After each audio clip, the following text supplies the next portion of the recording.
ಆತ್ಮೀಯ H16 news ಅಥವಾ ಹೇ ಸೀತಾರಾಮಗೆ ಸ್ವಾಗತ. ನಾನು ನಿಮ್ಮವ MI ಅದು ಮಲ್ಲಪ್ಪ ಜೋತಾವರ್. ಹೈಕಮಾಂಡ್ ಆದೇಶ ಮಾಡಿತು ಕೈದು ಯಾರೂ ಮುಖ್ಯಮಂತ್ರಿ ಕುರಿತಾಗಿ ಅದರ ಬದಲಾವಣೆ ಜೊತೆಗೆ ಅಧ್ಯಕ್ಷರ ಬದಲಾವಣೆ ಕುರಿತು ಮಾತಾಡಿಕೊಡೋದು ಅನ್ನೋದ್ರೊಳಗಿನ ನಮ್ಮ MB ಪಾಟೀಲರು 5 ವರ್ಷವು ಸಿದ್ದರಾಮಯ್ಯ ಮುಖ್ಯಮಂತ್ರಿ ಬದಲಾಗೋಂಗಿಲ್ಲ ಅಂದರು. ಮುಂದೆ ನಮ್ಮ ರಾಜಣ್ಣ KL ರಾಜಣ್ಣರು 2028ರಲ್ಲಿ DKC CM ಆಗಲಿ ಮುಂದಿನ 5 ವರ್ಷ ಅಂತ ಹೇಳಿದರು. ಮಾತಾಡಬೇಡ ಅನ್ನೋದು ಮಾತಾಡಿದ್ದು. ಇದು ಏನು ತೋರಿಸ್ತದಪ್ಪ ಅಂದ್ರೆ ಪಕ್ಷದ ಹಿಡಿತ ಅಂದ್ರೆ ಹೈಕಮಾಂಡ್ ಹಿಡಿತ ಪಕ್ಷದ ಮೇಲೆ ಅದಾನ ಅಂತ ಒಂದು ಪ್ರಶ್ನೆಯನ್ನು ಹುಟ್ಟಾಗ್ತದೆ. ಅದು ಹೇಳಿದ ಮೇಲೆ ಇವ್ರು ಮಾತಾಡ್ತಾರಪ್ಪ ಅಂತಂದ್ರೆ ಏನಿತರ ಅರ್ಥ? ಯಾಕಪ್ಪ ಅಂತಂದ್ರೆ ಇಲ್ಲೇ ಪಕ್ಷಗಿಂತಲೂ ತಮ್ಮ ಸ್ವಾರ್ಥ ಮುಖ್ಯ ಆಗ್ಯದಪ್ಪ ಇವರಿಗೆ ಅನ್ನುವಂಥದ್ದು. ಸಿದ್ದರಾಮಯ್ಯ ಬಣದವ್ರಿಗೆ ಸಿದ್ದರಾಮಯ್ಯ ಮುಖ್ಯಮಂತ್ರಿ ಮುಂದುವರಿಬೇಕಂತದ. ಮುಂದೆ ಅದೇ ಕಾಲಕ್ಕೆ DKC ಅವ್ರ ಬಣದವ್ರಿಗೆ ಅವರು ಮುಖ್ಯಮಂತ್ರಿ ಆಗಬೇಕು ಇನ್ನು 2.5 ವರ್ಷಕ್ಕೆ ಅನ್ನೋದದ. ಇದೇನೂ ಆಗಲಿ ಇದರ ಮಧ್ಯದಲ್ಲಿ ಸಂಪುಟ ಬದಲಾವಣೆ ಮಾತ್ರ ಆಗೋದು ನಿಶ್ಚಿತ ಅಂತೇಳಿ ಹೈಕಮಾಂಡ್ ಹೇಳಿದೆ. ಅಧ್ಯಕ್ಷ ಬದಲಾಗ್ತಾರೋ ಇಲ್ಲೋ ಸಿದ್ದರಾಮಯ್ಯ ಬದಲಾಗ್ತಾರೋ ಇಲ್ಲೋ ಗೊತ್ತಿಲ್ಲ. ಸಿದ್ದರಾಮಯ್ಯನವರು ಮುಖ್ಯಮಂತ್ರಿ ಪದವಿಯನ್ನು ಬಿಡದೆ ಹೋದ್ರೆ ಅಧ್ಯಕ್ಷ ಮಾತ್ರ ಬದಲಾಗುವುದಿಲ್ಲ, ಅಷ್ಟು ಸ್ಪಷ್ಟವ. ಯಾಕೆಂದರೆ 2027ರಲ್ಲಿ ಈಗಾಗಲೇ ನಮ್ಮ ಸದಸ್ಯ ಜಾರಕಿಹೊಳಿ ಅವರು ನಾನು ಮುಖ್ಯಮಂತ್ರಿ ಆಗು ಆಕಾಂಕ್ಷಿ ಅಂತ ಟ್ರಾವೆಲ್ ಹಾಕ್ತಾ ಇದ್ದಾರೆ. ಹೀಗಾಗಿ ಅಧ್ಯಕ್ಷ ಸ್ಥಾನ ಬದಲಾಗಲಿಕ್ಕಿಲ್ಲ ಅನ್ನೋದು ಸ್ಪಷ್ಟ ಅಭಿಪ್ರಾಯ ಮೂಡಿ ಬರ್ತಾ ಇದೆ. ಮೋಸ್ಟ್ಲಿ ಸಿದ್ದರಾಮಯ್ಯನವರು ಸುಲಭ ಬಿಟ್ಟುಕೊಡೋದಿಲ್ಲ. ಬಿಡದೆ ಬಂದರೆ ತಾವು ಬೇಕಾದವ್ರನ್ನ ಮಾಡಿಸ್ಕೊಡೋದು ಸುಲಭದ ಕೆಲಸ ಅಲ್ಲ. ತಾನು ಸ್ವತಃ ಬಡದಾಡುವಂಥದ್ದು ಅಥವಾ ಒಬ್ಬರನ್ನ ಎತ್ತಿ ಕಟ್ಟಿದ್ರು ಅಷ್ಟು ಸುಲಭವಾಗಿ ಬಗೆಹರಿಲಿಕ್ಕಿಲ್ಲ ಅನ್ನುವಂಥದ್ದು. ಈಗಾಗಲೇ ಪ್ಲ್ಯಾನ್ಸ್ ಇದ್ದೇವೆ ಅವರು ಇಲ್ಲಂತಲ್ಲ. ಸಿದ್ದರಾಮಯ್ಯರು ಮತ್ತು ಅವ್ರ ಬಣದವರಲ್ಲಿ ತಮಗೆ ಸಿಗದೇ ಇದ್ದರೆ ಮುಂದಿನ 2.5 ವರ್ಷಕ್ಕೆ ಪರಮೇಶ್ವರಪ್ಪನವ್ರನ್ನ ಅಥವಾ ಪರಮೇಶ್ವರವ್ರನ್ನ ಮುಖ್ಯಮಂತ್ರಿ ಸ್ಥಾನಕ್ಕೆ ದಲಿತ ಅಭ್ಯರ್ಥಿ ಬಿಡುವ ಪ್ಲ್ಯಾನ್ ಮಾಡಿದ್ದಾರೆ. ಮೋಸ್ಟ್ಲಿ ಅದು ಆಗಲಿಕ್ಕಿಲ್ಲ. ಮುಖ್ಯಮಂತ್ರಿಯಾಗಿ ಮುಂದಿನ 5 ವರ್ಷಗಳು ಬರೀತಾರೆ ಅಂತ ಕಾಣ್ತದೆ. ಮುಂದೆ ಇನ್ನು ಅಧ್ಯಕ್ಷ ಸ್ಥಾನ ಮೋಸ್ಟ್ ಪ್ರಾಬಬ್ಲಿ ಮುಖ್ಯಮಂತ್ರಿ ಬದಲಾಗಲಿಲ್ಲ ಅಂದ್ರೆ ಅದು ಆಗೋದಿಲ್ಲ. ಯಾಕಂತಂದ್ರೆ 2028ಕ್ಕೆ ನಮ್ಮ ಸಿದ್ದರಾಮಯ್ಯನವರು ರಾಜಕೀಯ ನಿವೃತ್ತಿ ಆಗೋದ್ರಿಂದಾಗೆ ಸಹಜವಾಗಿ ಅಧ್ಯಕ್ಷ ಇರುವಂಥ ವ್ಯಕ್ತಿ ಮುಂದಿನ ಮುಖ್ಯಮಂತ್ರಿ. ಆದರೆ ಆ ಸಮಯದಲ್ಲಿ ಗೆಲ್ಲಬೇಕು ಅನ್ನುವಂಥದ್ದು ವಾತಾವರಣ ಇರಬೇಕು ಇಷ್ಟ. ಈಗ ಇವ್ರು ಮಾಡುತ್ತಿರುವಂಥ ಹಗರಣಗಳಿಂದಾಗೆ 2028ರಲ್ಲಿ ಗೆಲ್ತಾರಾ ಅನ್ನುವಂಥದ್ದು ಅಷ್ಟ ಪ್ರಶ್ನೆ ಅದ. ಬರೀ ಗ್ಯಾರಂಟಿ ಕೊಟ್ಟಿವಿ ಆರಿಸಿ ಬರ್ತೀವಿ ಅನ್ನೋದಲ್ಲ. 28ಕ್ಕೆ ಇವರು ಅದನ್ನ ಹೇಳ್ತಾರೆ, ಇದಕ್ಕೆ ಹೆಚ್ಚು ಗ್ಯಾರಂಟಿ ಹೇಳ್ತಾರೆ BJP ಅವ್ರಿಗೆ ಗೊತ್ತಾಗ್ಯದ. ಗ್ಯಾರಂಟಿ ಕೊಡೋದಿದ್ರೆ ಜನ ನಮಗೆ ಓಟ್ ಹಾಕೋದಿಲ್ಲ, ಅದು ಮುಂದುವರಿದಾರೆ ಸ್ಪಷ್ಟ. ಆಗ ಗ್ಯಾರಂಟಿಗಳು ಇನ್ನೂ ಒಂದು 2-3 ಜೋರಾಗಿ ಹಾಕ್ಕೊಂಡು ಫ್ರೀ ವಿದ್ಯುತ್, ಫ್ರೀ ನೀರು, ಈ ವಿದ್ಯುತ್ ಕೊಟ್ಟಿದ್ದಾರೆ, ಫ್ರೀ ನೀರು ಇನ್ನೊಂದು 2-3 ಹಾಕಿಬಿಟ್ರೆ, ಶಿಕ್ಷಣದ ಹಾಕಿಬಿಟ್ರೆ ಸಹಜವಾಗಿ BJPಗೆ ಅವಕಾಶ ಸಿಗ್ತದೆ. ಕಾಂಗ್ರೆಸ್ನಲ್ಲಿ ಮಾಸ್ ಲೀಡರ್ ಇಲ್ಲ, ಇಲ್ಲೂ ಪ್ರಾಬ್ಲಮ್ ಅದ ರೀ. ಕಾಂಗ್ರೆಸ್ನಲ್ಲೇ ಸಿದ್ದರಾಮಯ್ಯ ಬಿಟ್ಟರೆ ಮಾಸ್ ಲೀಡರ್ ಯಾರದಾರ?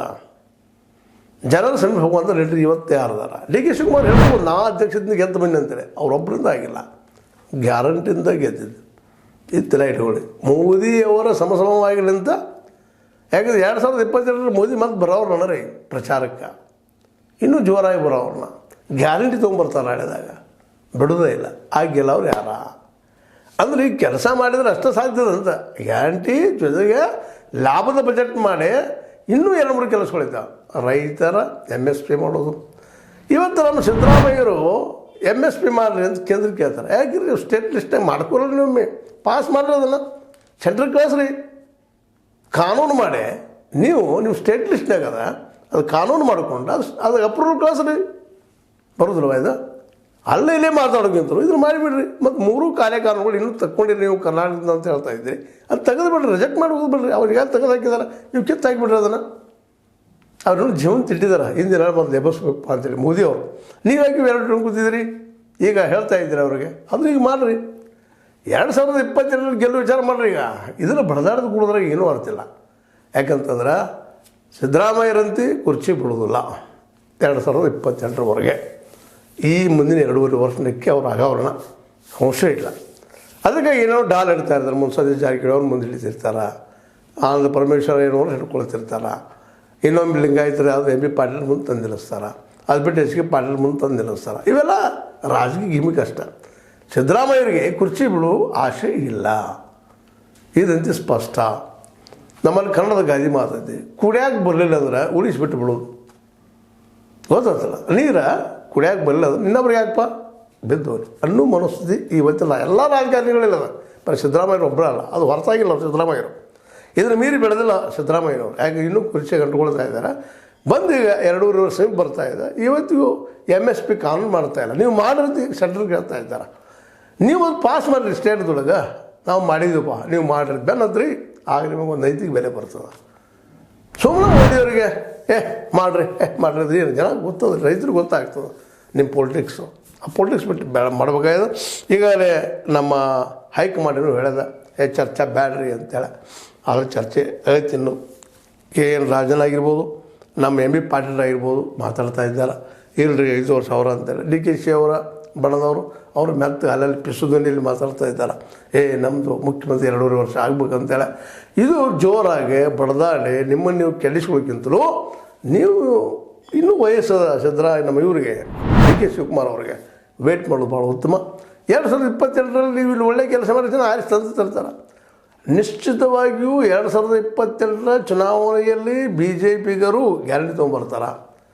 ಮತ್ತು ಒಂದು ವೇಳೆ BJPಯಲ್ಲಿ ನೀವು ನೋಡಿದ್ರಿ, ಈಗ ಒಂದು ವೇಳೆ ನಮ್ಮ ಇವರನ್ನು ಯಡಿಯೂರಪ್ಪನ ಕಿತ್ತು ಹಾಕಿದ್ರೆ, ಅವ್ರ ಮಗನ ಕಿತ್ತು ಹಾಕಿದ್ರೆ, ಅದು ವೀಕ್ರಾದ್ರೆ ಅಲ್ಲಿ ಯಾರಿಲ್ಲ ಮಾಸ್ ಲೀಡರ್. BJPಯಲ್ಲೂ ಇಲ್ಲ, ಕಾಂಗ್ರೆಸ್ನಲ್ಲೂ ಇಲ್ಲ. ಮತ್ತು 2022ರಾಗ ಕಾಂಗ್ರೆಸ್ ಪರ ಮಾತಾಡೋದಕ್ಕೆ ಸಿದ್ದರಾಮಯ್ಯ ಬರಬೇಕಾಗ್ತದೆ, ಬರ್ತಾರೆ. ಅಂಥ ಮಾಸ್ ಲೀಡರ್ ಯಾರದಾರೆ ಇವತ್ತು? ಮತ್ತು ಹೇಳ್ತಾ ಇದ್ದೀನಿ, DKಶಿ ಒಬ್ಬರಿಂದ ಈ ಸಲ ಕಾಂಗ್ರೆಸ್ ಗೆದ್ದಿಲ್ಲ. ಒಳ್ಳೆಯ ಹೋರಾಟ ಮಾಡಿದರು, ಓಡಾಡಿದರು, ಸಮಸ್ಯೆ ತೊಗೊಂಡ್ರು, ಹೇಳಿದರು, 40% ಹಾಕಿದರು, ಎಲ್ಲ ಮಾತಾಡಿದ ಮ್ಯಾಲೆ ಗ್ಯಾರಂಟಿ ಕೊಟ್ಟರು. ಹೀಗಾಗಿ ಜನ ಆ್ಯಬ್ಸಲ್ಯೂಟ್ ಮೆಜಾರಿಟಿ ಕೊಟ್ಬಿಟ್ಟಿದ್ದಾರೆ. ಇದು ಉಳಿಸ್ಬೇಕಲ್ರಿ, ಕಟ್ಟಡನೂ ಕಟ್ಟಿರಿ, ಕಟ್ಟಡ ಉಳಿಸ್ಬೇಕಲ್ಲ. ಆ ಉಳಿಸ್ಕೊಳ್ಳೋದು 2022ರಲ್ಲಿ ನೀವು ಒಳ್ಳೆಯ ಹೆಸರು ಮಾಡಬೇಕು. ಮುಂದೆ 2.5 ವರ್ಷದಿಂದ ಕೆಲಸಗಳು ಆಗ್ಬೇಕಾಗ ಭಾಳಷ್ಟು. ಇನ್ನು ಫ್ರೀ ಎಜುಕೇಷನ್, ಫ್ರೀ ಆರೋಗ್ಯ ಇವೆಲ್ಲ ಮಾಡಬೇಕಾಗಿತ್ತು ಜನರಿಗೆ. ಇಲ್ಲ ಉದ್ಯೋಗ ಕೊಡ್ಬೇಕಾಗಿತ್ತು. ಎರಡನೇ ಒಂದರೆ ಈಗ ಸರ್ಕಾರ ಮುಂದಿರುವಂಥದ್ದು ಯಾವುದೋ ಸರ್ಕಾರ ಬಂದರೂ ಗ್ಯಾರಂಟಿನೂ ಕೊಡಬೇಕು, ಇಲ್ಲ ಉದ್ಯೋಗ ಕೊಡಬೇಕು. ಇದ್ರೆ ಯಾವುದಪ್ಪ ಉದ್ಯೋಗ ಕೊಡೋದಂತ 2 ರೂಪಾಯಿ ಕೆಲಸ ಅಲ್ಲ. ಗ್ಯಾರಂಟಿ ಆದರೆ ಒಂದು ಸ್ವಲ್ಪ ಬಜೆಟ್ ಏನೋ ತಾವು ತಿನ್ನೋದ್ರ 40% ಎಷ್ಟು ತಿಂದಿರ್ತಾರೆ, ತಿನ್ನೋದು ತಪ್ಪಿಲ್ಲ. ಅದ್ರಾಗ ಒಂದು 10% ಬೆಳ್ಬೋದು ನಾವು, ಅದು ಬಿಟ್ಟು ಗ್ಯಾರಂಟಿ ನಡೆಸ್ಬೋದು. ಇಷ್ಟ ಅದು ಮತ್ತೇನಿಲ್ಲ. ಅಲ್ಲೇನು ಜಾದೂ ಇಲ್ಲ, ದುಡ್ಡು ಎಲ್ಲಿದ್ದು ಹೊಂಟು ಬರೋದಿಲ್ಲ. ರೈತರ ಅಕ್ಕಿ ತೊಳೆದು ಜನಕ್ಕೆ ಹಂಚೋದು ಅಷ್ಟೇ ಅದು. ಅದ್ರೊಳಗೆ ಆ ದುಡ್ಡು ಅದು ಖಜಾನೆಗಿರುತ್ತೆ, ಖಜಾನೆ ರೊಕ್ಕ ಅಲ್ಲಿ ಕೊಟ್ಟು ಬಿಡೋದು. This is the simple policy. ಅದಕ್ಕಾಗಿ ಇವತ್ತು ಸಿದ್ದರಾಮಯ್ಯರ ಕುರ್ಚಿ ಬಗ್ಗೆ, DKಶಿ ಕುರ್ಚಿ ಬಗ್ಗೆ ಮಾತಾಡಬೇಡ್ರಿ ಅಂತ ಹೈಕಮಾಂಡ್ ಹೇಳಿದ. ಆದರೂ ಮಾತುಗಳು ನಡೀತಾ ಇದ್ದಾವೆ. ಮತ್ತು ಅದೇ ಕಾಲ ಇನ್ನೊಂದು ಹೇಳಿದ್ದೀನಿ ನಿಮಗೆ, MSP ಮಾಡಿದ್ರೆ ನಮ್ಮ ಸಿದ್ದರಾಮಯ್ಯನವರು ಮೋದಿಯವರು ಕೇಳ್ತಾ ಇದ್ದಾರೆ, ನೀವು ಯಾಕೆ ಪಾಸ್ ಮಾಡ್ತಾ ಇಲ್ಲ ನಿಮ್ಮ ಸ್ಟೇಟ್ ಲೆಜಿಸ್ಲೇಟಿವ್ ಒಳಗೆ? ನೀವು ಮಾಡಿರಿ, ನಮ್ಮದು ಸ್ಟೇಟ್ ಲಿಸ್ಟ್ನಾಗ ನಿಮ್ಮದು ಇದದ ಕೃಷಿ ಅದ, ಮಾಡಿರಿ, ಮಾಡಿದ್ರೆ ಅದು ಕಳಿಸ್ರಿ ಅಪ್ರೂವಲ್ಗೆ ಮಾಡಿರಿಪ್ಪ ನಮಗಂತೇಳಿ. ಅಟ್ಲೀಸ್ಟ್ ಕರ್ನಾಟಕದಾಗರೆ ಎಲ್ಲರಿಗೂ MSP ಸಿಗಲಿ, ಬೆಂಬಲ ಬೆಲೆ ಸಿಗಲಿ ಅವ್ರಿಗೆ. ಗೌರ್ಮೆಂಟ್ ಏನು ಘೋಷಣೆ ಮಾಡೋದು ಅದು ಅರ್ಧ ರೇಟಿಗೆ ತೊಗೋಬೇಕಂತೇಳಿ ಅದನ್ನು ಮಾಡ್ತಾಯಿಲ್ಲ. ಇದು ಮಾಡ್ತಾಯಿಲ್ಲ, ಸ್ಟೇಟು ಮಾಡ್ತಾಯಿಲ್ಲ, ಸೆಂಟ್ರು ಮಾಡ್ತಾಯಿಲ್ಲ. ಸುಮ್ಮನೆ ಕಣ್ಣು ಒರೆಸೋ ಕೆಲಸ ಮಾಡ್ತಾಯಿದ್ದಾರೆ. ಅದೇನೋ ಆಗಲಿ ಬಹಿರಂಗ ಹೇಳಿ ಕೊಡಬಾರ್ದು ಹೈಕಮಾಂಡ್ ಹೇಳ್ದ. ಮೋಸ್ಟ್ಲಿ ಅದು ಕಡಿಮೆ ಆಗ್ಬೋದು, ಕಡಿಮೆ ಆಗದೂ ಇರ್ಬೋದು. ಯಾಕಪ್ಪ ಅಂತಂದ್ರೆ ಹೈಕಮಾಂಡ್ ಮೀರಿದಂಥ ವ್ಯಕ್ತಿಗಳು ಇಲ್ಲಿದ್ದಾರೆ. ಅದಕ್ಕಾಗಿ ಹೈಕಮಾಂಡ್ ಮೊದಲಿನ ಹೈಕಮಾಂಡ್ ಇಲ್ಲ, ಇಂದ್ರ ಹೈಕಮಾಂಡ್ ಇಲ್ಲ.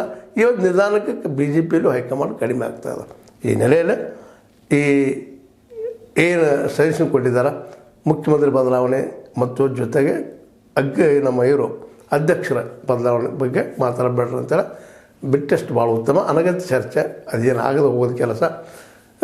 ಒಂದೇ ಮಾತು ಹೇಳೋದಪ್ಪ ಅಂತಂದ್ರೆ ಸಿದ್ದರಾಮಯ್ಯ ಬಿಡ್ಲಾರರು, ಅದೇ ಕಾರಣಕ್ಕೆ DKಶಿ ಅವರು ಈ ಎಳೆದ ನೀರಲ್ಲಾರರು. ಇದು ಹಿಂಗೆ ಚೂಯಿಂಗಮ್ ಜಗ್ಗಿದಂಗೆ ಚಕ್ಕೋತ ಹೋಗೋದ್ರಲ್ಲಿ ಏನೂ ಅರ್ಥ ಇಲ್ಲ ಅಂತ ಹೇಳ್ತಾ, ಇದು ನಿಮ್ಗೆ ಲೈಕ್ ಆಗಿರ್ಬೋದು. ಲೈಕ್ ಮಾಡಿ, ಶೇರ್ ಮಾಡಿ, ಕಮೆಂಟ್ ಮಾಡಿರಿ.